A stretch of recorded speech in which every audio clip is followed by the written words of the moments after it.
ligado nos céus, e o nosso objetivo é que, através da vida do pastor Júlio, do ministro, a tua palavra venha nos edificar, venha nos redarguir, venha falar conosco de uma maneira, Senhor meu Deus, extraordinária, mesmo que seja para o coletivo, que nós, no indivíduo, possamos captar a tua voz, escutá-la, obedecê-la, praticá-la, Senhor meu Deus, através dos ensinamentos que virão, através da vida do teu filho, em nome de Jesus. Amém. Obrigado, meu amigo. Obrigado, meu irmão. Obrigado. Tamo junto. Glória a Deus. Aplauda ao Senhor.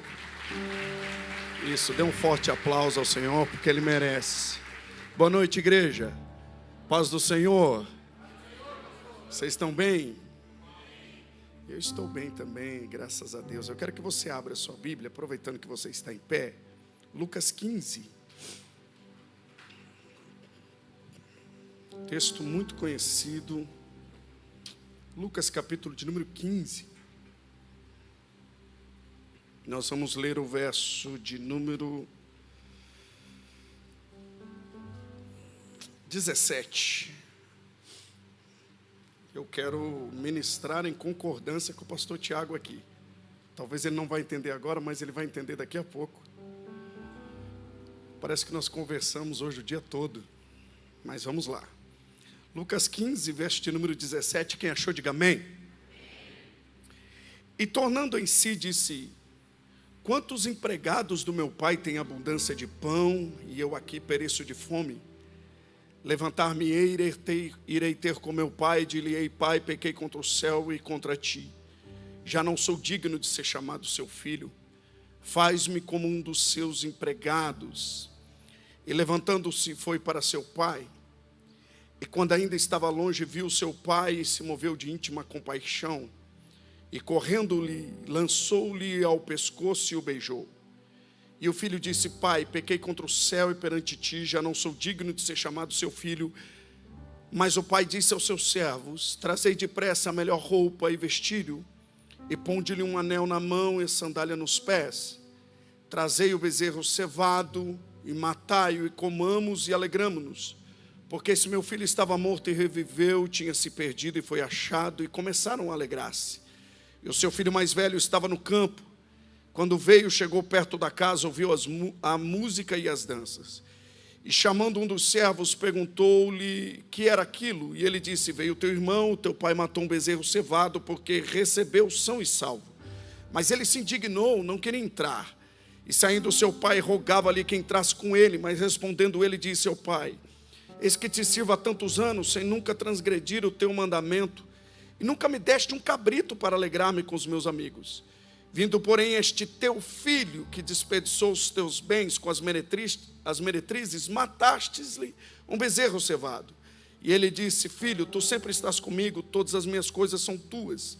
Mas era justo alegrarmos-nos, porque esse seu irmão estava morto e reviveu, tinha se perdido e foi encontrado. E você diz amém? Pode tomar assento, por favor?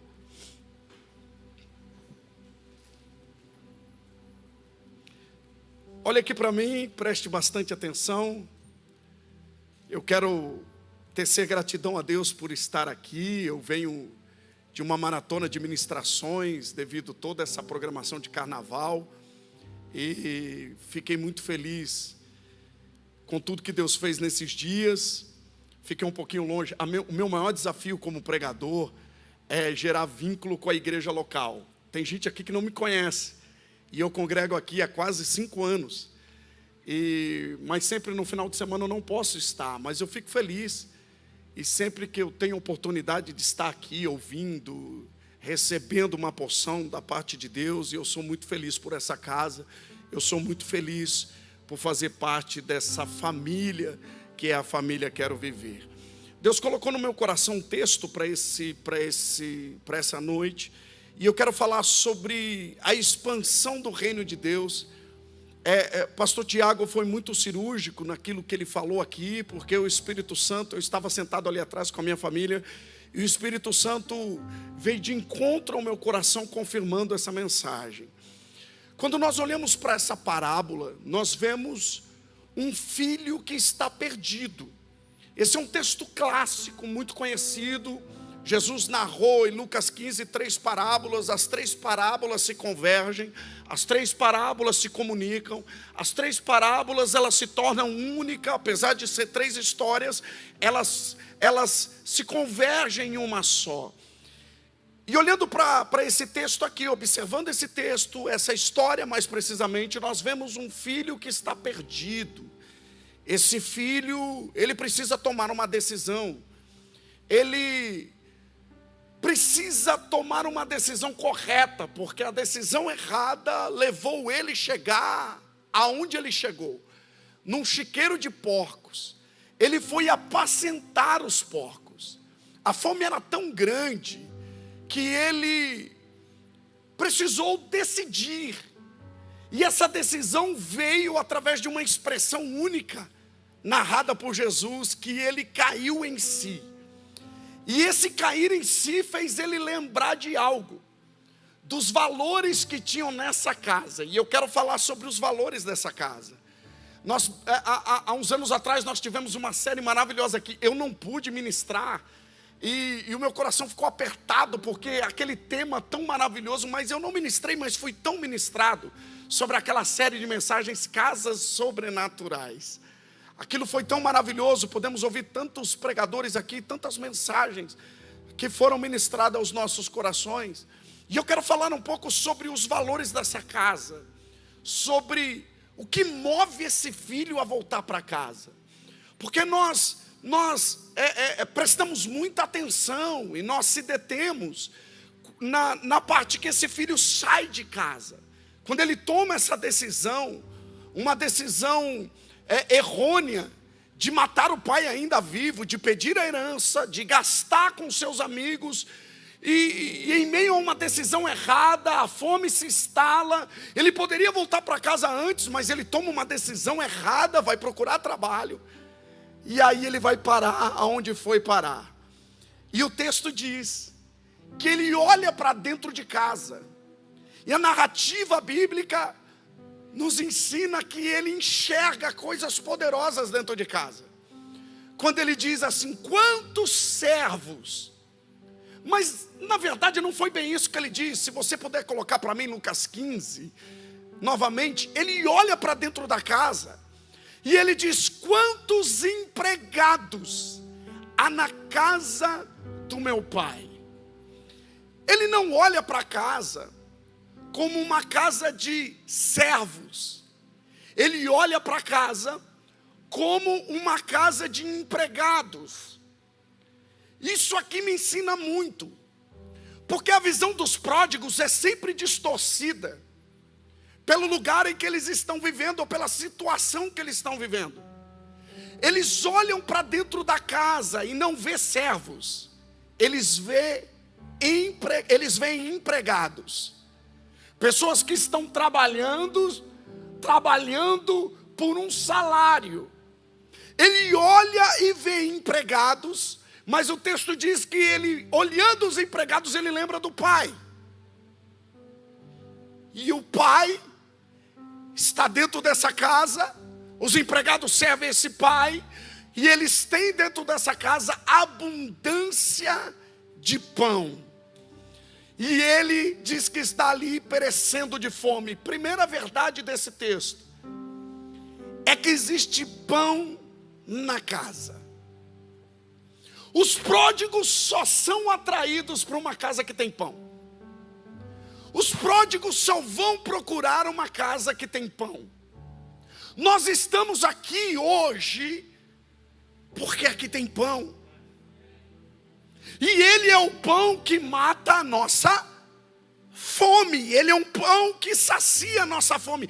Se tem presença do Pai, tem pão. Esse é o principal valor da casa. A presença do Pai e a abundância de pão. Deixa eu te falar uma verdade. Nunca vai faltar pão na casa do pão. Vou repetir isso aqui para alguém. Se você saiu da sua casa hoje, se você se moveu para cá, eu tenho uma palavra de Deus para você. Existe pão nessa casa para saciar a sua fome. Por quê? Porque a presença do Pai está aqui. E aonde tem presença do Pai tem abundância de pão. O filho lembra da abundância de pão, mas ele é atraído pelos empregados. A presença do pai é importante, o pão é importante, mas o nível de serviço da casa também é importante. Irmãos, existe um lugar poderoso no reino de Deus para nós, que é o lugar dos servos.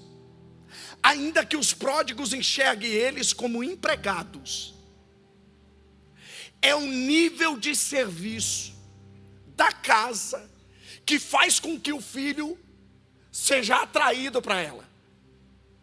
O nível de serviço da casa faz com que o pródigo se sinta atraído a ela. Nós precisamos entender que no reino de Deus, nós fomos chamados para servir. Eu não sei qual é o seu problema aqui essa noite, qual é a sua circunstância, qual é a sua dificuldade, mas tudo isso, Deus só pode trazer uma resposta ao seu coração, se você estiver posicionado do jeito que Ele quer que você esteja posicionado. E a nossa posição nesse reino, para que esse reino se expanda, é o serviço. O nosso serviço comunica valores. Nós precisamos ser úteis no reino de Deus. O problema é que nós queremos ser servidos numa terra em que Jesus veio para servir. Ele mesmo disse que o Filho do Homem não veio para ser servido, o Filho do Homem veio para servir. Então nós precisamos caminhar ou se mover no reino de Deus servindo. Outro dia eu fui pregar numa conferência, que o tema da conferência era curados para servir. Eu falei, esse povo nunca vai servir, porque estão esperando ficar curado para servir. Eu não sou curado para servir, eu sirvo para ser curado. Pastor Júlio, não entendi. Se as suas emoções estão desalinhadas, sirva para você ver se as suas emoções não são curadas. Se você quer ser curado, pegue uma cesta básica, leve para uma família carente hoje, para você ver se você não é curado nas suas emoções. Se você está depressivo, vai orar por alguém num hospital, para você ver se a sua depressão não começa a ser curada. Se há um desalinhamento dentro de você com relação às suas emoções, à sua mente, deixa eu te falar uma verdade. Você servindo, Deus cura você. À medida com que você serve, Deus te cura. É por isso que nós precisamos servir o reino de Deus. E o que você tem feito por esse reino? Se você é pertencente dele, ou se você pertence a ele. O que você tem feito por esse reino? Porque o nível de serviço dessa casa é maravilhoso. O texto diz que ele olha para dentro da casa, ele lembra do pai, mas ele também lembra do nível de serviço da casa. Existem pessoas servindo, existem pessoas se movendo. Irmãos, servir é desafiador. Tem gente que serve essa casa aqui e às vezes chega do trabalho correndo e se troca no banheiro da igreja para vir servir. Tem pessoas que talvez você passa por ela na porta da igreja e você sequer prestou atenção que ela está te servindo. Existem pessoas que fazem o que fazem e você talvez pergunta, por que elas fazem o que fazem? Porque elas foram chamadas para servir. Outro dia eu estou pregando num congresso, num grande evento, e domingo à noite, o encerramento, muita chuva, muito forte. E o irmão que foi me buscar no hotel chegou manobrando o carro e não tinha lugar no estacionamento para ele colocar o carro, e ele procurando lugar para estacionar. Até que ele disse, pastor Júlio, eu vou deixar você próximo aqui à marquise da igreja, aí você sai correndo e para você não se molhar. Falei, tá bom. Quando eu fui sair do carro para entrar na igreja, alguém levou a mão na porta. Eu olhei, um senhor de cabelo branco, com guarda-chuva na mão. Ele disse assim: pastor, eu vou te acompanhar. Naquela época a gente eu sei que você carregou muito também o tal dos DVDs. Eu estava com uma maleta cheia de DVD. Aí com o material, quando eu fui, peguei meu material, ele falou: não, pastor, por favor, deixa que eu leve para o senhor. E ele foi me levando assim, com guarda-chuva. Ele dizia assim: pastor, que alegria, o culto de ontem foi poderoso, mas hoje vai ser mais. E aí ele falava assim para mim: pastor, enquanto o senhor estiver ministrando lá, nós vamos estar aqui no estacionamento glorificando o nome do Senhor pela sua vida. Tem um povo aí que veio para ser ministrado, que Deus te use. Aquilo me impactou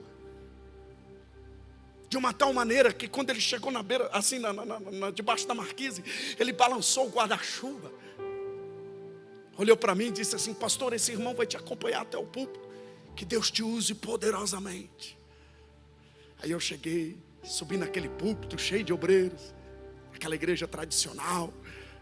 Na hora da apresentação, está aqui o pastor fulano, está aqui o pastor Beltrano, está aqui o pregador da noite, vem cá, pastor Júlio César. Aí me trouxeram para frente, de repente uma voz no meu ouvido soprou e disse assim: a sua honra, essa noite, não é maior que a honra do irmão que te buscou na porta do carro. Deixa eu te dizer, naquele dia, no grande trono branco, vai ter gente que vai dizer: Senhor, no teu nome eu fiz isso. No teu nome, Senhor, eu preguei para muita gente. No teu nome eu tive uma rede social com muitas pessoas me seguindo. No teu nome, Senhor, eu levei multidões e arrastei multidões mundo afora. No teu nome. Aí ele vai dizer: eu não te conheço.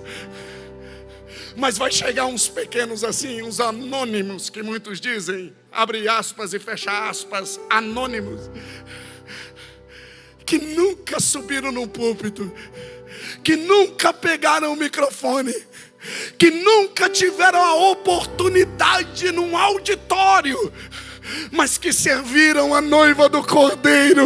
Jesus vai olhar para eles e vai dizer: vinde benditos do meu Pai, possuir por herança o que você tem feito. Ministério não é microfone, ministério não é púlpito, ministério tem a ver com altar, chamada tem a ver com altar. Porque tem gente que briga por isso aqui, mas não tem altar. E tem gente que não corre atrás disso aqui, mas aonde ele está tem um altar queimando ao Senhor. Não é sobre púlpito, é sobre o altar. Todo servo do reino de Deus tem um altar. Quem crê nisso, diga amém. Não é sobre púlpito nem microfone, é sobre servir. É sobre ser útil. É interessante que na casa de Lázaro, Jesus chamou a atenção de Marta uma vez. Quando Marta está ocupada com o trabalho, Maria está nos pés do Senhor. Aí Jesus olha para ela e chama a atenção dela.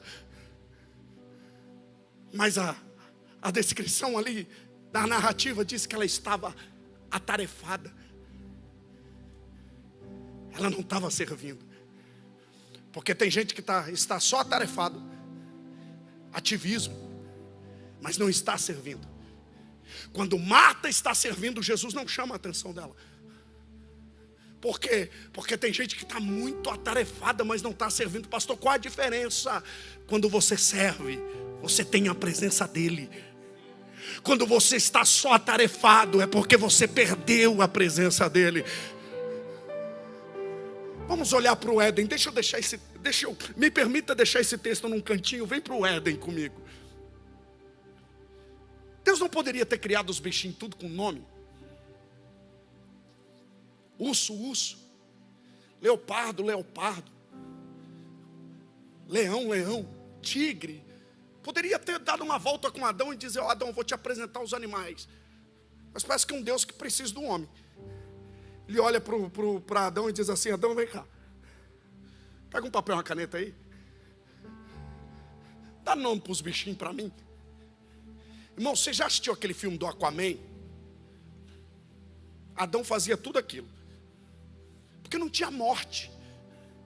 Não tinha morte. A morte entra com o pecado.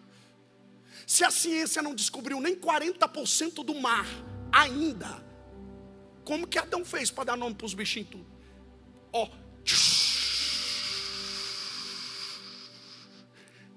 Tá ele dando nome para os bichos. Aí de repente ele ouve os passos no jardim. Aqueles passos que o segundo Adão deu, que pelas suas pisaduras nós fomos sarados. Ele ouve os passos no jardim, e o que ele faz? Ele sai das profundezas do mar. Ele sai da onde ele está e ele vai ao encontro dele. Por quê? Porque mais importante do que fazer para Deus é ter a presença de Deus. Mais importante do que fazer, porque tem gente fazendo, e um dos maiores temores que eu tenho no meu ministério é fazer algo para Deus sem Deus. E tem gente fazendo as coisas para Deus sem Deus. É interessante que Jesus descia sempre no cair da tarde. Por quê? A hora que o homem mais se sente só é na virada do dia. Isso é provado psicologicamente. A psicologia comprova que a hora que você se sente mais só é no pôr do sol. A ciência explicando a Bíblia. Por que Jesus descia? Por que Deus descia exatamente nessa hora? Porque ele sabia que nessa hora Adão precisava de companhia. Adão precisava de caminhar com ele. Deus está dizendo para você, enquanto você serve, você não serve sozinho, você tem a presença dele. Não, você não entendeu. Enquanto você serve, ele faz companhia para você. Talvez você está dizendo, pastor, não tenho tempo. Não é que você não tem tempo para servir, você não tem prioridade. Porque tudo que tem prioridade, você tem tempo. Deus te chamou para servir. E quando você serve o reino, isso demonstra que você prioriza o reino de Deus. Não tenho tempo. Não, você não tem prioridade. Porque quando nós temos prioridade, nós servimos. O nível de serviço da casa leva o filho para casa. Algumas verdades aqui, e uma delas é que o evangelho é pessoal, ainda que tenha uma estrutura. Evangelho, o reino de Deus, e o pastor Tiago estava aqui dizendo para nós que nós temos que se relacionar, que nós precisamos se conhecer. O reino de Deus se move por conexões de pessoas. A saída da casa do filho pródigo, quando a saída dele é cercada de amigos, porque quando você sai, o que mais tem é amigos. Mas quando ele volta, como que ele volta? Sozinho. A volta do pródigo é solitária. Pastor Leuci, a saída do filho é cercada de amigos, mas a volta, ele está sozinho. Não tem ninguém para abraçá-lo. Não tem ninguém para estar próximo a ele. Às vezes você entrou aqui e tem um pródigo aí do seu lado e você nem cumprimentou ele. Às vezes você entrou aqui e tem um pródigo aí esperando que você pregue uma mensagem para ele com a sua atitude. A mensagem do culto da noite não começa a ser pregada aqui. A mensagem do culto da noite começa sendo pregada quando você entra aqui. Deus começa a ministrar o coração de alguém à medida que nós se movemos como igreja. Não se trata de uma estrutura. Você não sai de casa para vir fazer parte de um auditório ou de uma estrutura. Você sai de casa porque você faz parte de uma noiva. Porque você faz parte de um corpo. Aqui não é assim, mas tem lugar que eu prego, irmãos, que dá 2 minutos. Eu sei que tem dia que a gente tem ocupação, tem a gente tem umas tarefas, tem uma programação, eu sei disso. Mas por que tem que ser sempre assim? Acaba o culto, a igreja se esvazia. Ninguém conhece ninguém. Tem algumas regiões aqui do Paraná mesmo que é assim.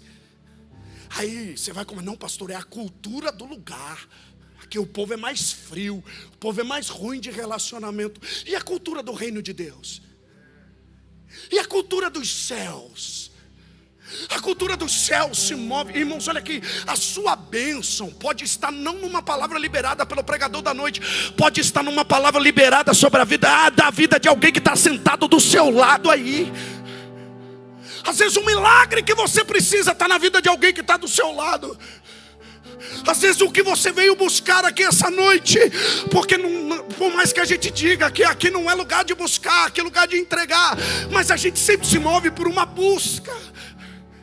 Tem alguém que entrou aqui hoje por uma busca, e às vezes a resposta está aí do seu lado. Dá uma olhadinha aí. Tem alguém do céu do seu lado, então adore a Deus. Eu quero que você glorifique a Deus pela vida de alguém que está do seu lado aí. Eu quero que você exalte, aplauda o Senhor, glorifique pela vida de alguém que está do seu lado. Nós somos a noiva do Cordeiro.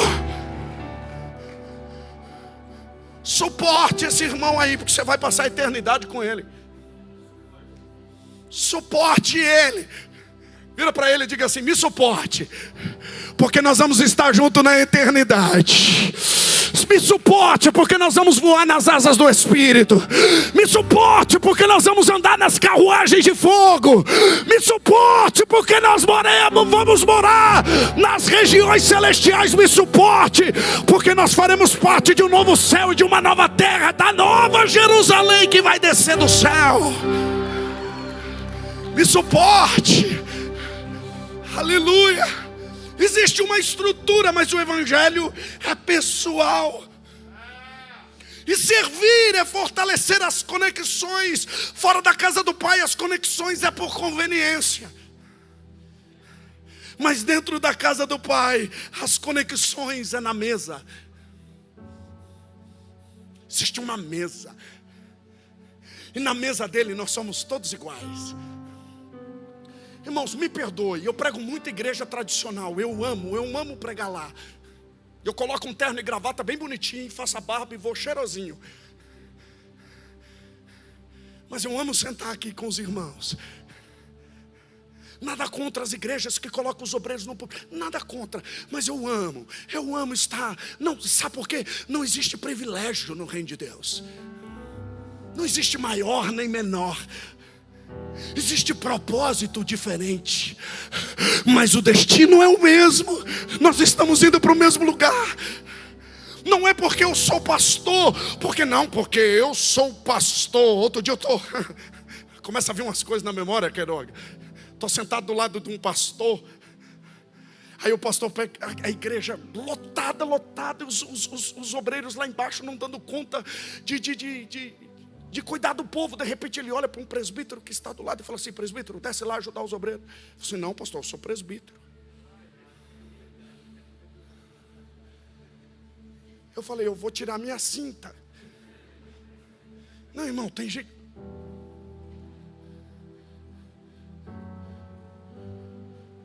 Se eu sou presbítero, se eu sou diácono, se eu sou evangelista, se eu sou pastor, se eu sou mestre, eu sou servo. Eu não deixo de servir. Não, irmãos, servir é entender que pessoas são importantes para Deus. Não, outro dia uma missionária colocou nas redes sociais: cada vez que eu conheço os homens, mais eu amo os animais. Eu falei: não entendeu nada. Não, eu não sei que evangelho que esse povo vive. Eu falei: não, eu amo os animais, mas eu também amo pessoas, porque Jesus deu a vida por elas. Ele deu a vida por elas. Não entendo o evangelho que esse povo vive.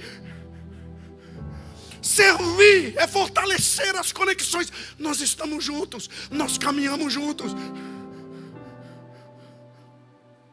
Mas o que me chama a atenção nessa casa é a volta do filho. Quando ele está voltando, o pai está aonde? Vamos ler. Olha que poderoso. Verso 20. E levantando-se foi para seu pai. E quando ainda estava longe, viu o seu pai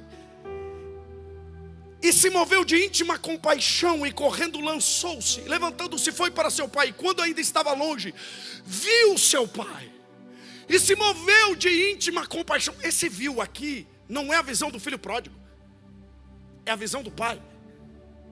O pai enxergou, e quando o pai enxerga, o pai se move. E aonde o pai estava? Na porta. Irmãos, a mensagem não começa sendo pregada aqui. Às vezes a gente está esperando Deus nos púlpitos, quando o pai está na porta. Às vezes nós estamos esperando Deus nos cartazes das grandes conferências, dos grandes eventos, e o pai está na porta. E por que o pai está na porta? Porque o pai vai comunicar valores. E por que o pai está na porta? Porque se o pai não estiver na porta, o filho mais velho vai estar. E se o filho mais velho estiver na porta, o pródigo não entra.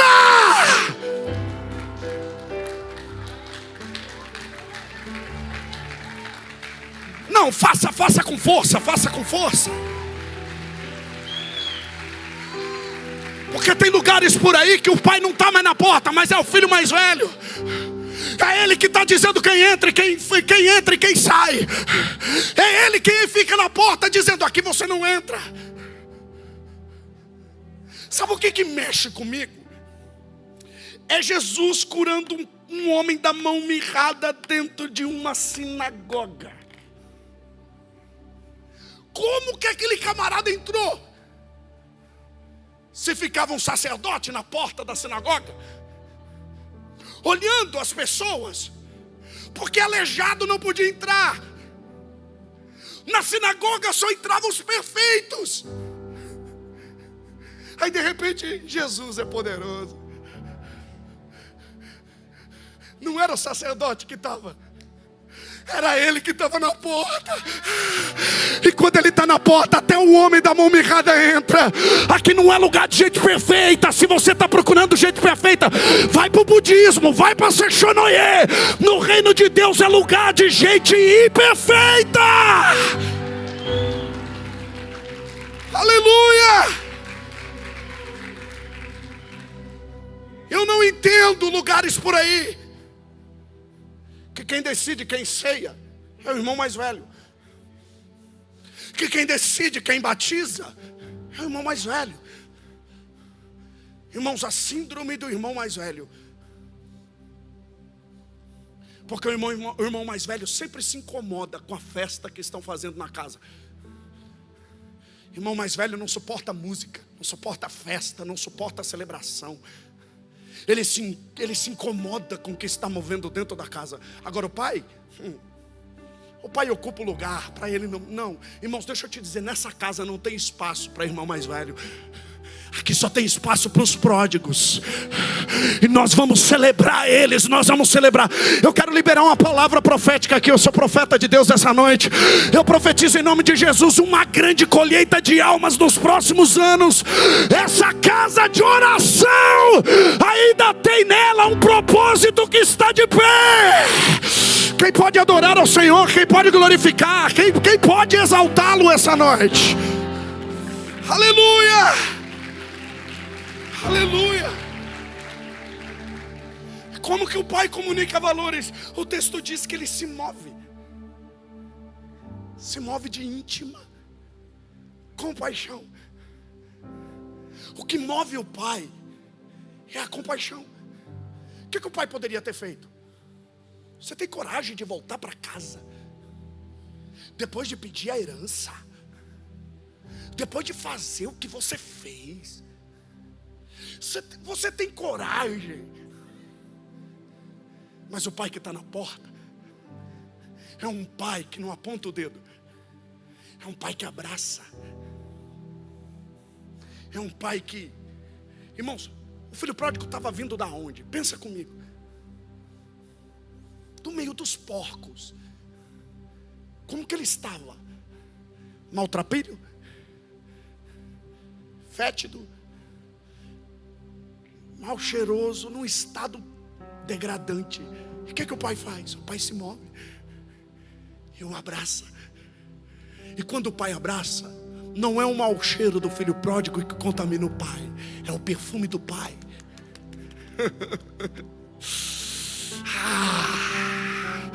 É o perfume do pai que inunda o coração do filho. Tem lugar por aí? Aqui não tem. Que se o camarada não aceitar Jesus hoje, aí ele vem para frente com alargador, piercing, tatuagem, e daquele jeito. Vem daquele jeito, pastor Júlio, o senhor tem alguma coisa contra piercing, contra tatuagem lá? Não estou falando disso. Não é isso que eu estou dizendo. Eu estou falando da situação que alguém chega, aí ele se entrega daquele jeito. Vem dos botecos, da balada, de uma vida de pecado, uma vida degradante. Isso no outro culto. Ele não vier de terno e gravata. Não aceitou Jesus não. Você sabe qual é o nosso erro? A gente exige libertação na vida das pessoas quando nós não estamos libertos. Nós queremos que as pessoas se enquadrem na nossa bolha religiosa, melhor dizendo, cheia de religiosidade. Mas nós não se lembramos que terno e gravata, os homens mais podres do país, da nossa nação. Irmão, se terno e gravata fosse sinônimo de santidade, Brasília seria o santo dos santos.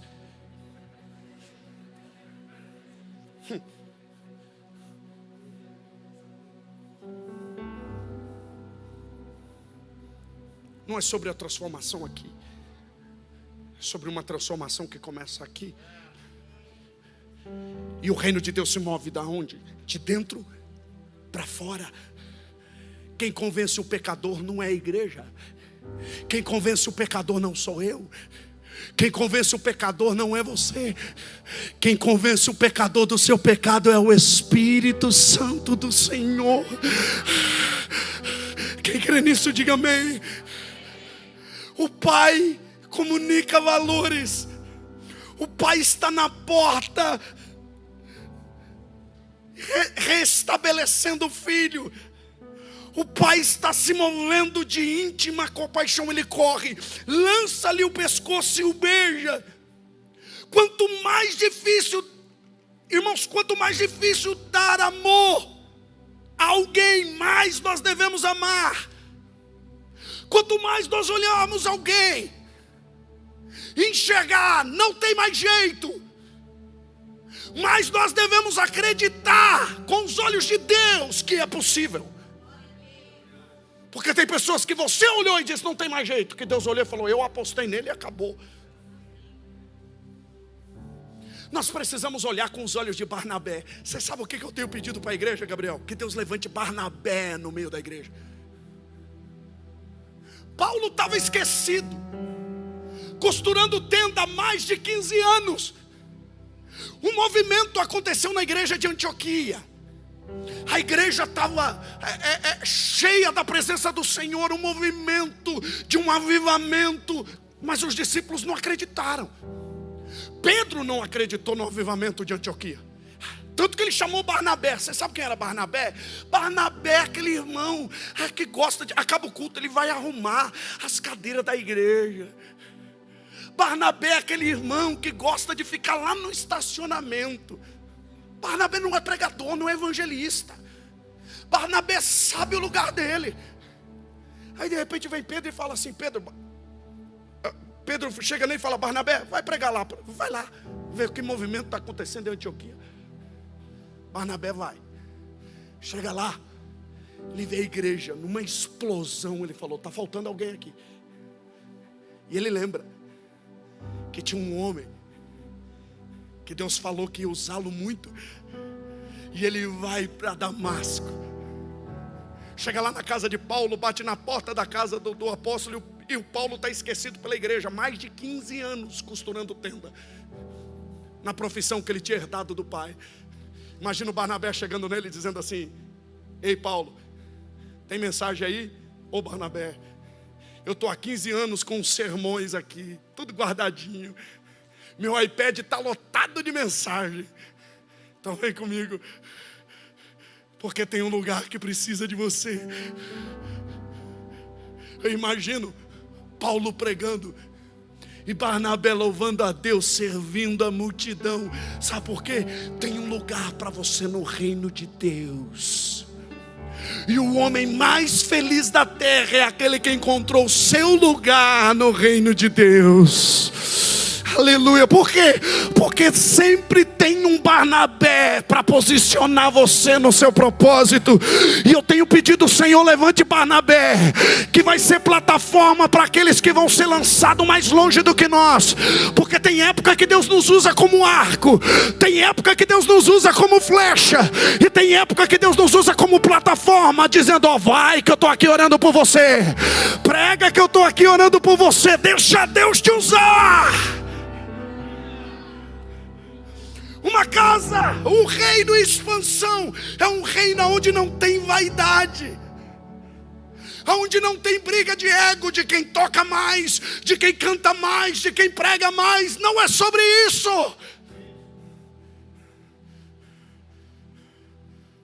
Você vai pregar em alguns retiros aí, é uma performance.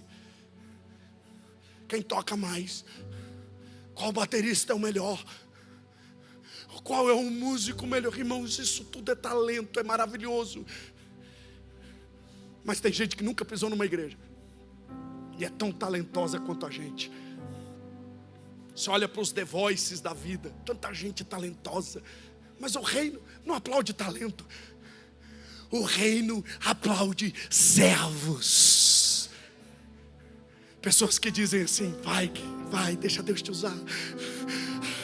Eu não estou na agenda, eu não estou na programação. Não, hoje eu não vou pregar, mas eu quero sentar para te ouvir. Eu quero ser ministrado por você. Quando eu saí da ETAD, eu lembro que eu saí tudo envaidecido. Agora tenho um diploma teológico. Aí vinha aqueles irmãos mais simples pregar, aquilo me incomodava.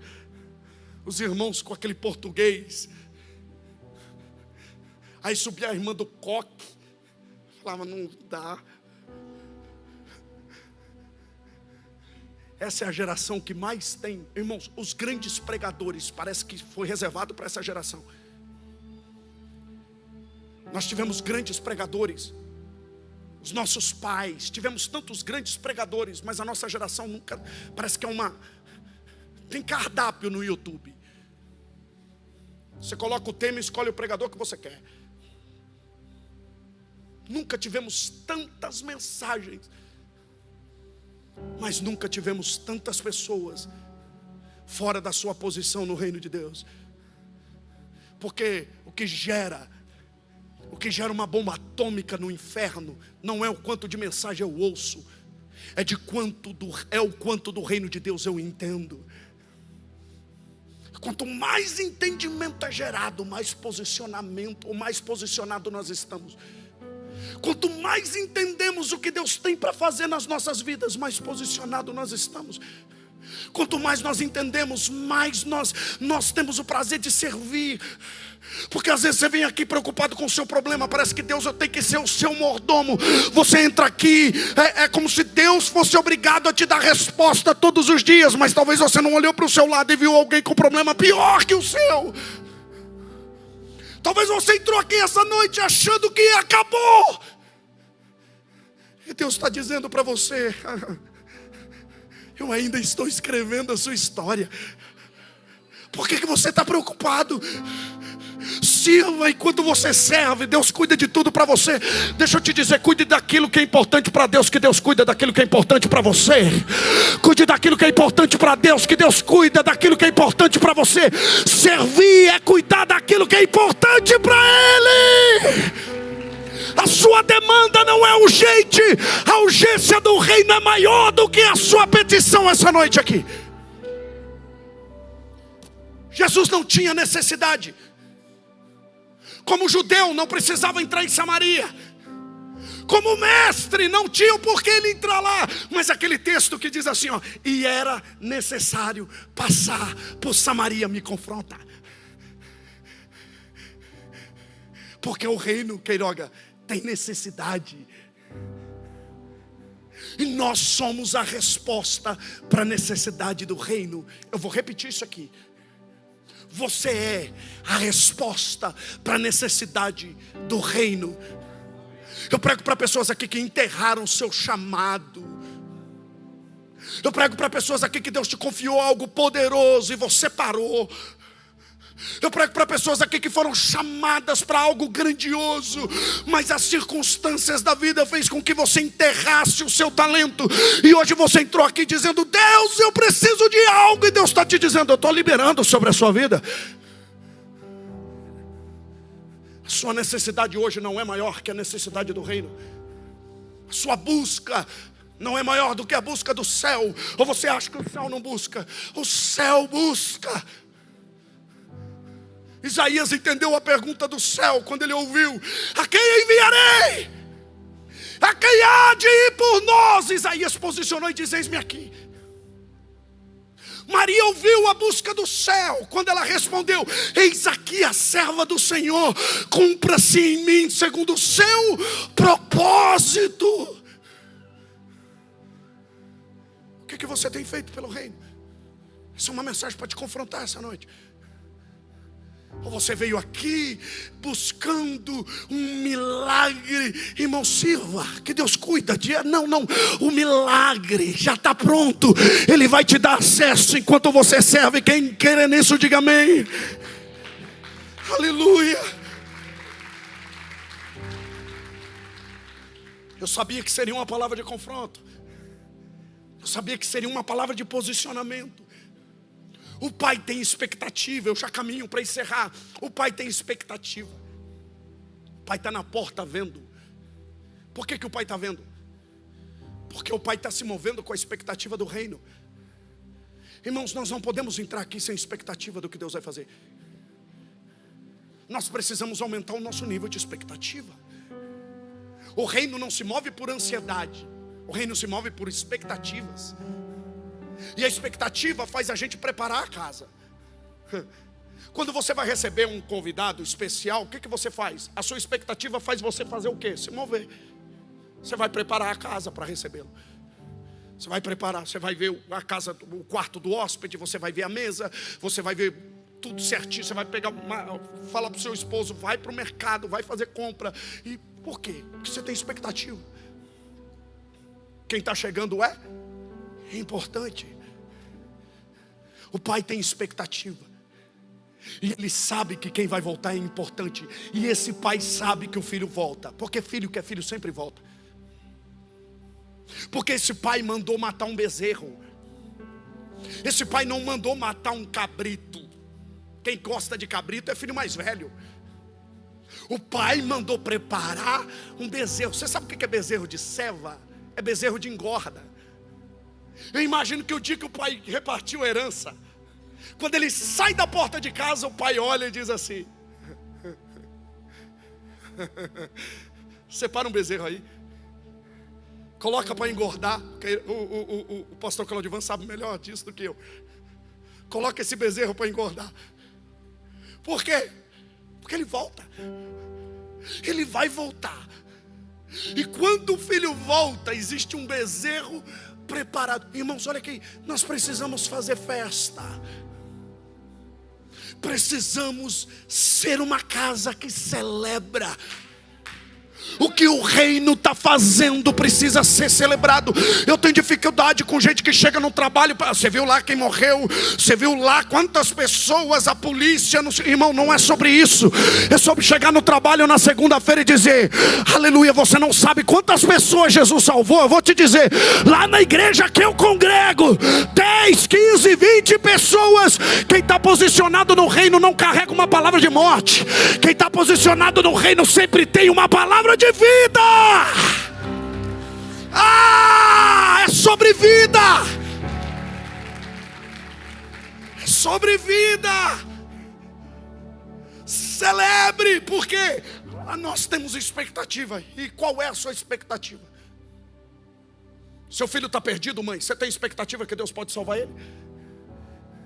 Você pai que entrou aqui, seu filho está longe do chamado, a sua casa parece que... Qual é a sua expectativa?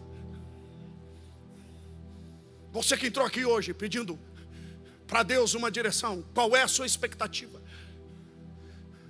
Porque a expectativa faz a gente sempre ver longe. Expectativa tem a ver com visão, não tem a ver com vista. Porque vista é aquilo que acontece aqui, visão é aquilo que está acontecendo lá na frente.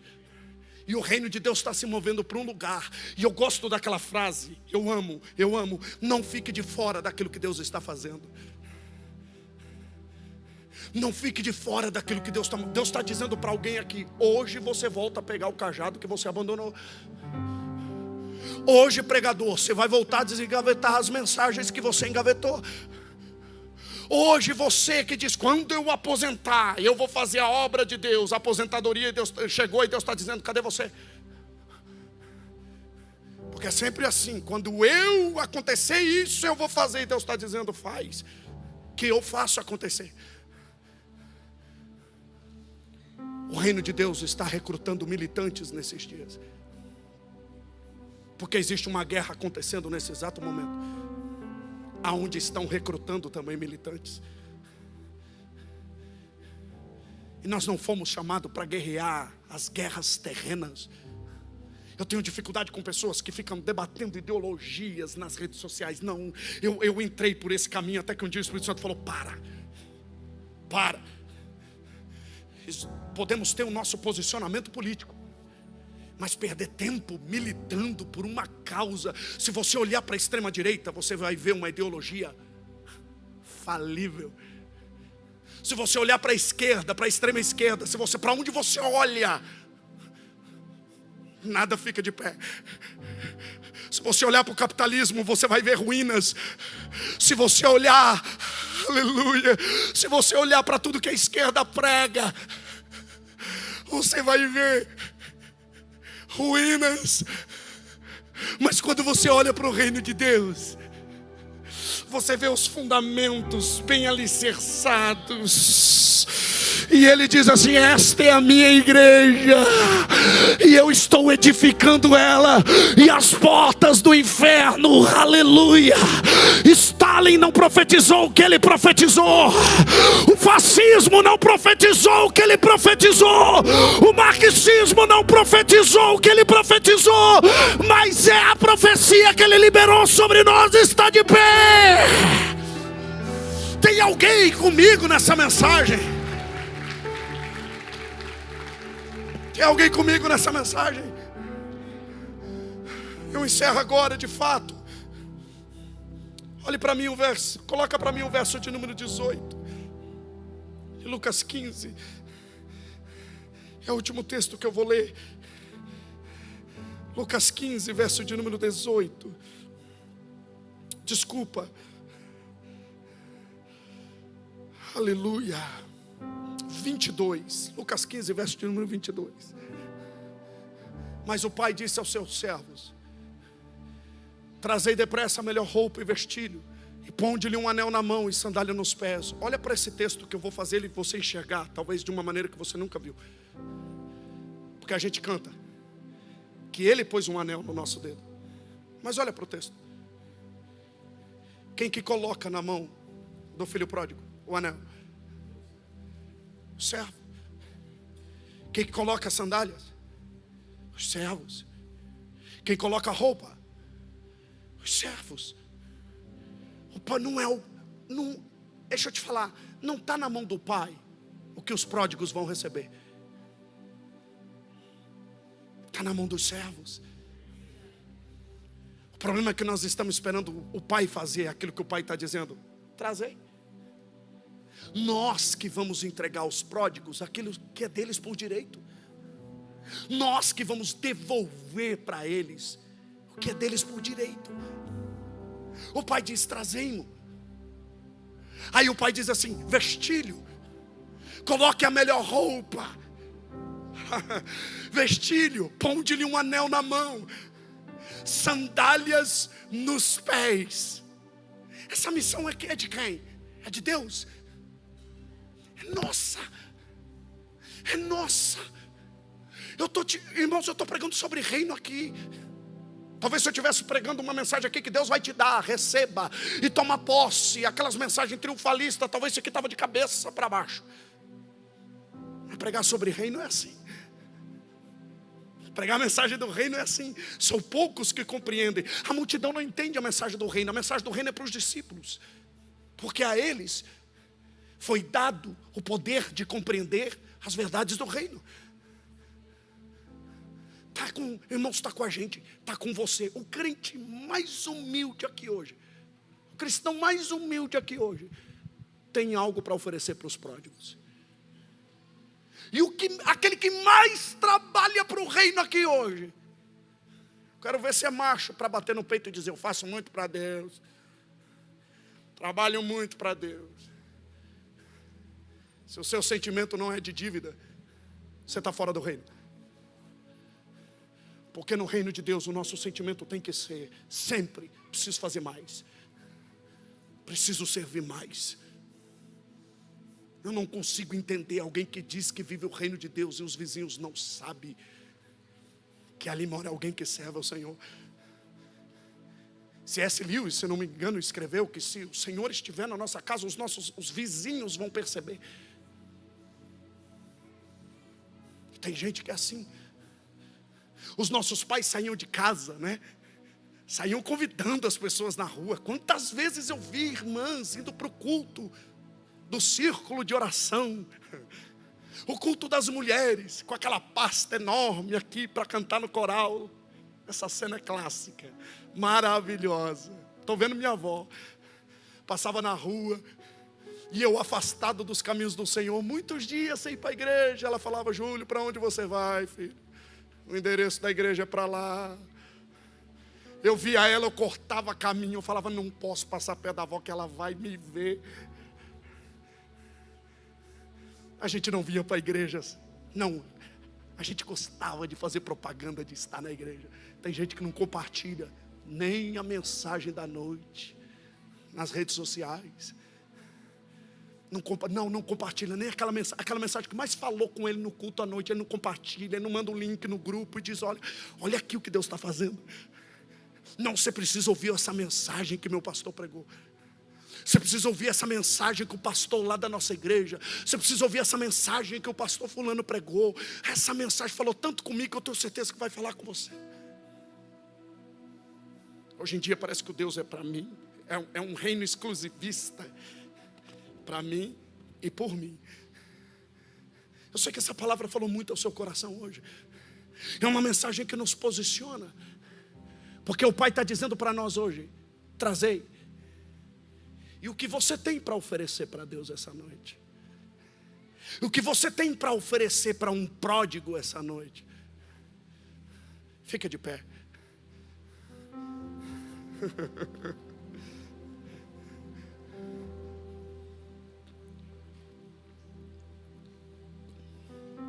Diga comigo: o reino de Deus é lugar de festa, de celebração.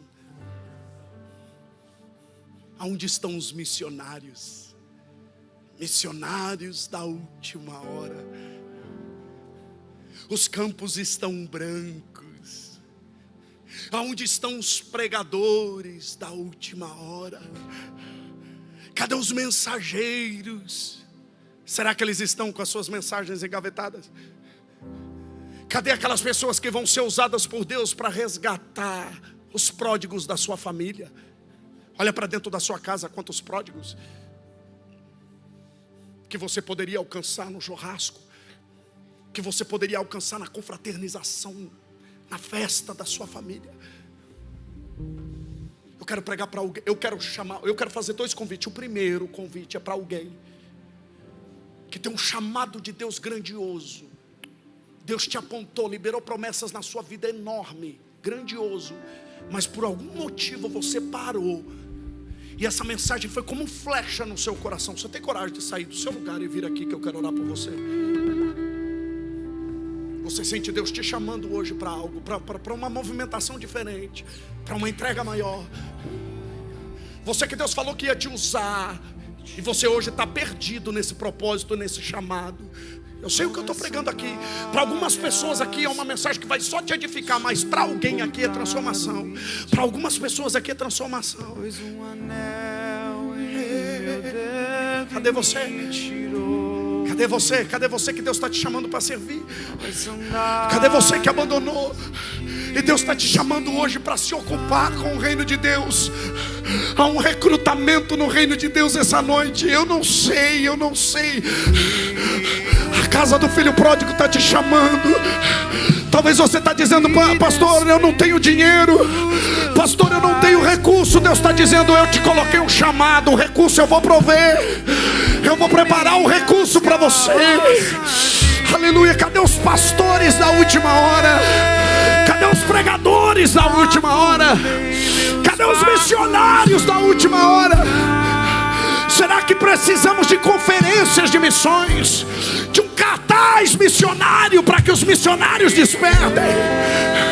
Será que precisamos de uma conferência, pastor Tiago, missionária, com pregadores de longe para dizer: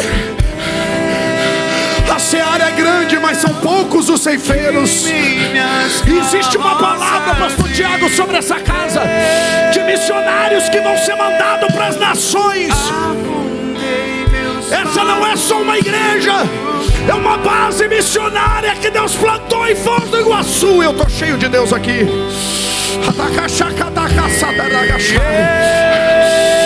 Os campos estão brancos. Os campos estão brancos. Os nossos pais carregavam uma mensagem de despertamento. Os nossos pais carregavam uma mensagem missionária. Aonde estão os missionários? Cadê você, ceifeiro da última hora? Cadê você? Deus quer que você use a sua rede social para propagar a vida. Deus quer que você use a sua profissão, a sua vocação para propagar a vida. Onde estão os missionários? Aleluia! Afundei meus barcos.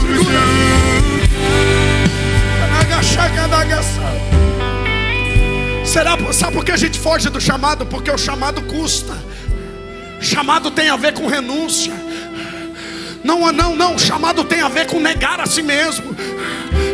O chamado tem a ver com abrir mão de uma hora de prazer, de abrir mão do lazer, de abrir mão do sofá, da cama, do seriado, da Netflix que você quer maratonar.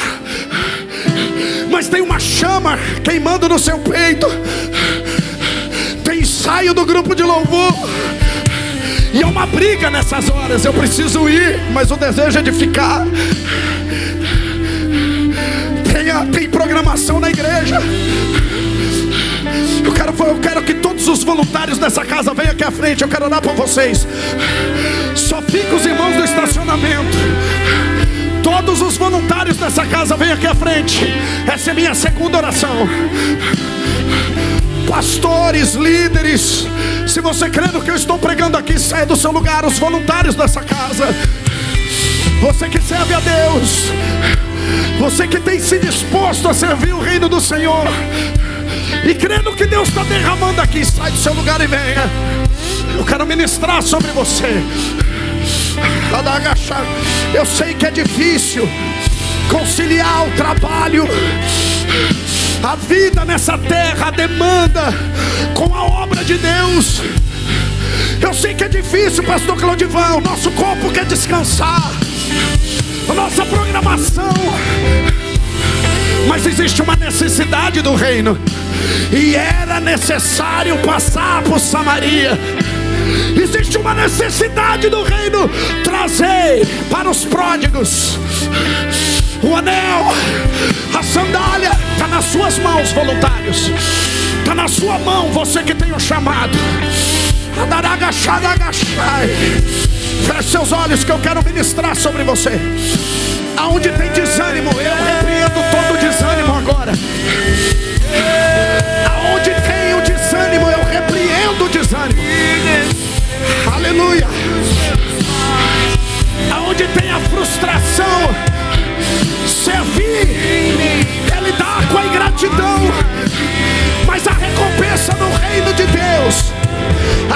leva a preciosa semente, andando e chorando, ele voltará sem dúvida, trazendo seus molhos.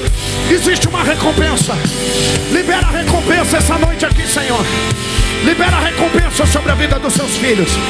Libera a recompensa na vida dos voluntários. Libera a recompensa na vida de quem tem um chamado. Libera a recompensa, Senhor.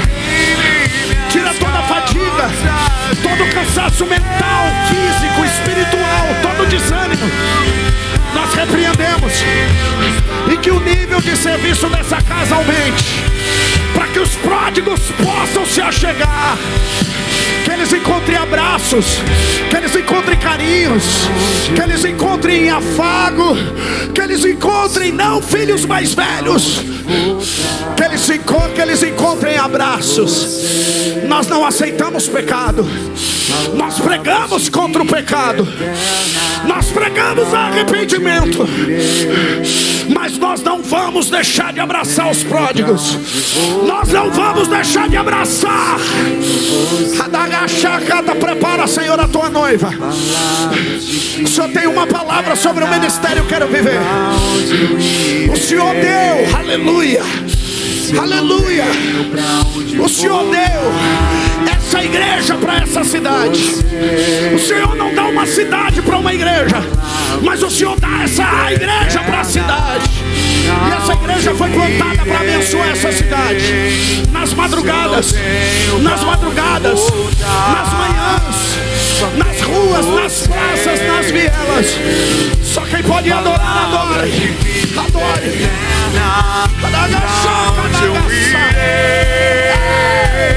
Eu não tenho para onde voltar. Eu já tentei e não consigo. Só tenho você, Deus. Palavras de vida eterna. Pra onde eu irei? Se eu não tenho pra onde voltar, só tenho você, Deus. Levanta as mãos. Diga comigo, Senhor. Diga comigo, Senhor. Eis-me aqui. Diga comigo, Senhor. Eis-me aqui. Envia-me. Envia-me. Tem coragem? Envia-me. Diga comigo, eis-me aqui. Diga comigo, não tenho opção. Já matei os bois, já queimei as tralhas. Não tem para onde ir. Eu não tenho para onde voltar. Aplauda o Senhor.